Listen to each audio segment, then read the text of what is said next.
Mycène, Tirynthe, Midea.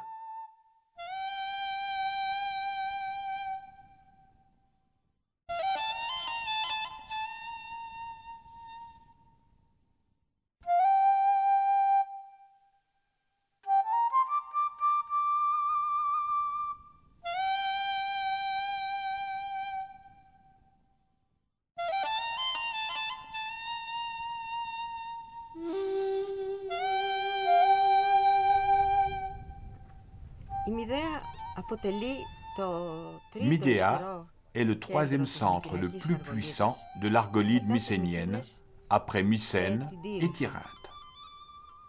Dominant la partie orientale de la plaine argienne, elle est entourée d'imposants remparts cyclopéens et est reliée à la riche nécropole mycénienne voisine de Dendra.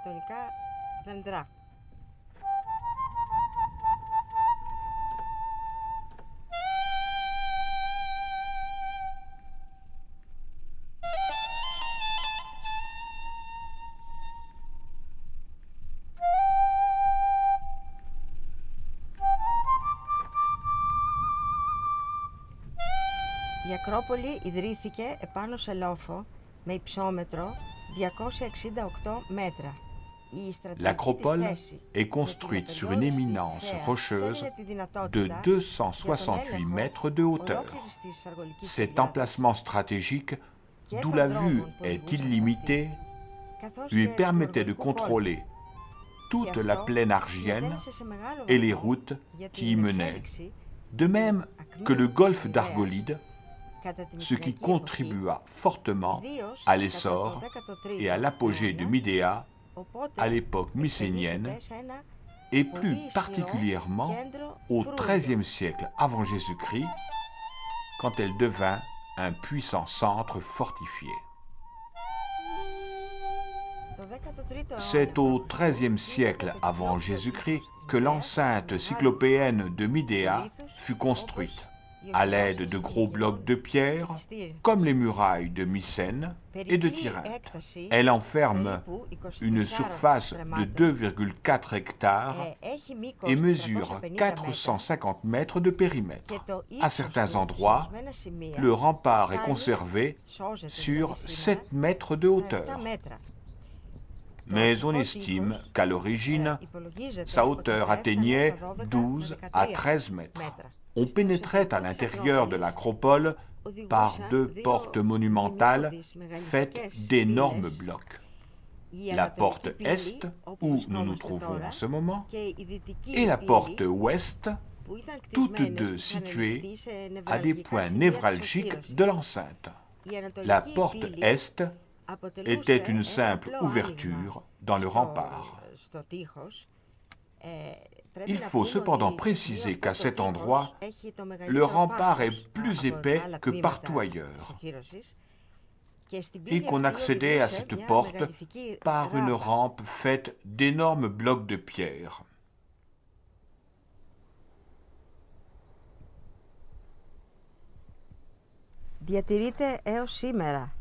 Son seuil, qui est conservé, a été taillé dans un énorme bloc monolithique où l'on distingue encore la crapaudine dans laquelle pivotait le gond de la porte.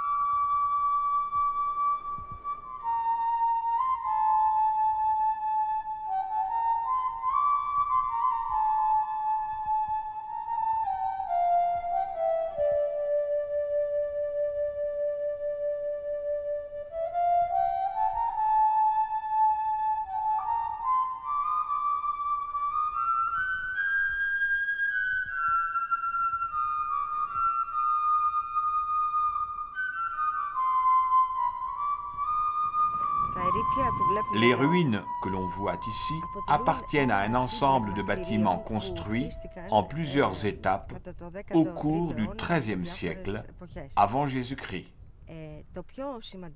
Le plus important d'entre eux est l'édifice oblong que l'on voit ici, avec son dallage intérieur. Il fut construit dans la seconde moitié du XIIIe siècle avant Jésus-Christ et présente un plan dit en mégaron.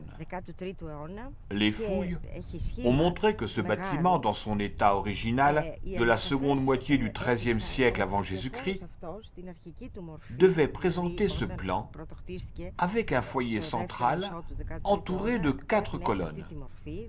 Mais qu'après avoir été détruit à la fin du XIIIe siècle avant Jésus-Christ par le séisme qui secoua alors Midea, il fut reconstruit un peu plus tard sur un plan différent.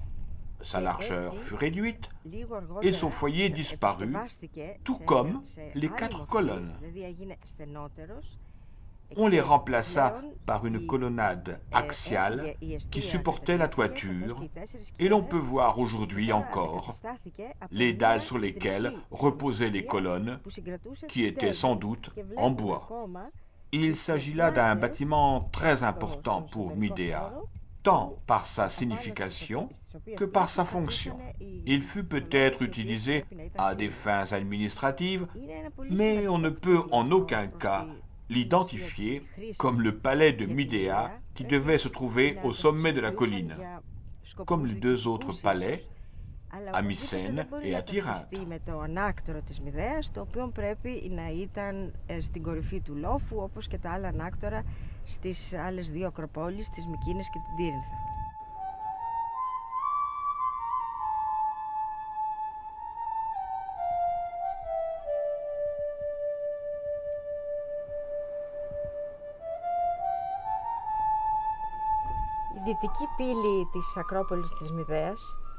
La porte ouest de l'acropole de Midea est aménagée entre l'extrémité de la branche sud-ouest de l'enceinte et le rocher escarpé qui délimite l'acropole supérieure. Un sentier menait à cette porte depuis la plaine. C'est par là, semble-t-il, qu'étaient acheminés les produits agricoles de la plaine, tirés par des bêtes de somme, ou transportés par les habitants de l'acropole, et c'est là qu'ils étaient réceptionnés. Cette porte possède une large ouverture avec 2 marches à l'extérieur comme à l'intérieur, et elle est protégée par un puissant bastion aux murs très épais, pour la construction duquel on a utilisé d'énormes blocs de pierre. Dans l'épaisseur du rempart a été aménagée une chambre intérieure. Ce que l'on en voit aujourd'hui doit être le sous-sol qui devait être surmonté d'1, voire de 2 étages. C'était évidemment un poste de garde, mais en même temps, il servait d'entrepôt, peut-être de premier lieu de stockage pour les produits lorsqu'ils arrivaient ici, à la porte, et qu'ils étaient réceptionnés par les préposés à cette tâche. Την αποθήκευση, την πρώτη ίσως αποθήκευση των προϊόντων όταν έφταναν εδώ στην πύλη και γίνονταν η παραλαβή τους από τους εντεταλμένους υπαλλήλους για αυτό το σκοπό.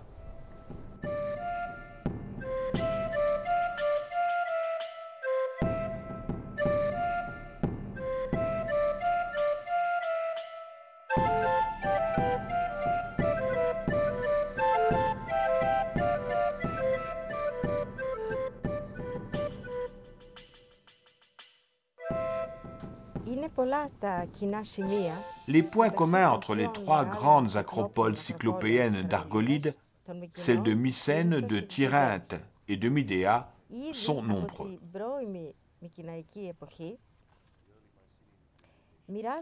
Dès le début de l'époque mycénienne, elles se partageaient le contrôle et l'exploitation de la fertile plaine argienne, à laquelle elles devaient bien sûr leur richesse et leur puissance. Mycène était naturellement le centre le plus puissant. Cela est prouvé par son opulence et par la place qu'occupe Mycène dans le mythe et l'épopée. Agamemnon, roi de Mycène, est naturellement le chef suprême de l'expédition commune des Grecs mycéniens contre Troie. Tirynthe aussi jouait un rôle très important, car elle exerçait un contrôle direct sur le port, desservant le golfe d'Argolide. C'est à cela aussi que les Mycéniens d'Argolide devaient une grande partie de leur richesse et de leur puissance au fait qu'ils pouvaient, à partir de ce port, communiquer avec l'Égée et avec des régions plus lointaines encore, en fait, avec presque toute la Méditerranée.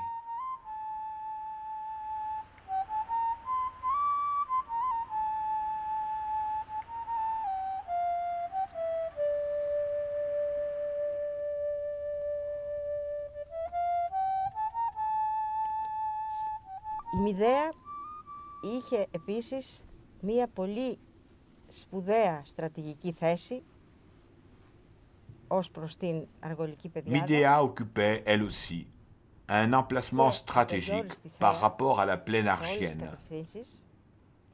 Avec la vue illimitée qu'elle offrait dans toutes les directions, ce qui lui permettait de contrôler une grande partie de la plaine et de ses cultures, mais aussi de surveiller les élevages, les troupeaux de chèvres, qui, semble-t-il, paissaient sur les flancs du mont Arachnéon.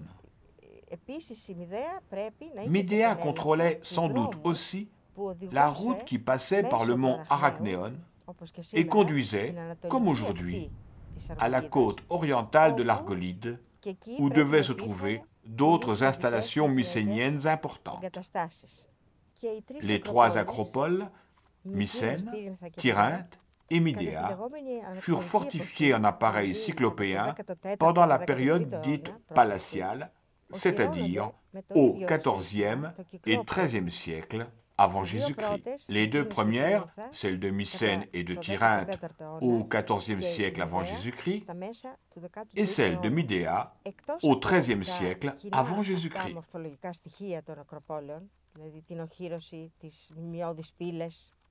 Outre les similitudes morphologiques de leurs acropoles, c'est-à-dire leurs citadelles, leurs portes monumentales, leurs terrasses, Mycène et Midea présentent aussi des ressemblances au niveau des monuments funéraires. Dès la fin de l'Helladique moyen et au début de l'époque mycénienne, la nécropole de Dendra était ce que l'on pourrait appeler la nécropole royale de Midea.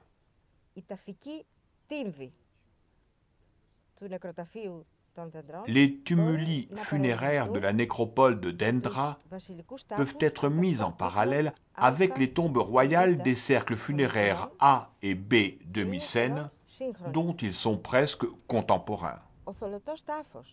La tombe à Tolos de la nécropole de Dendra et les 16 tombes à chambre du même cimetière sont comparables aux riches tombes à Tolos et à chambre de Mycène, et les trouvailles des tombes de Dendra sont d'une valeur égale à celle de bien des objets précieux trouvés dans les tombes de Mycène.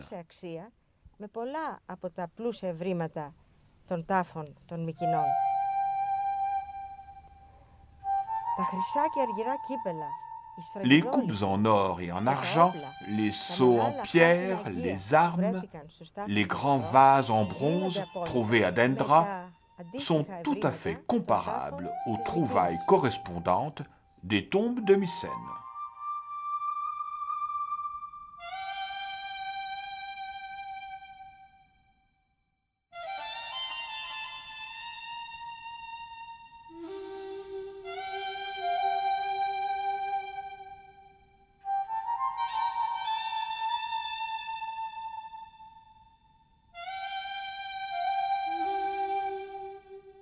Εδώ όμως πρέπει να πούμε ότι Il convient en outre de préciser que le cimetière mycénien de Dendra a livré l'une des trouvailles les plus spectaculaires jamais faites sur un site mycénien, l'un des objets les plus remarquables de la civilisation mycénienne.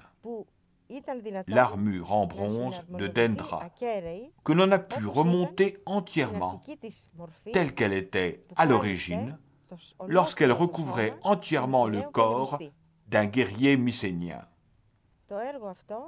Cette œuvre est l'une des trouvailles les plus fabuleuses que les fouilles des sites mycéniens ont révélées.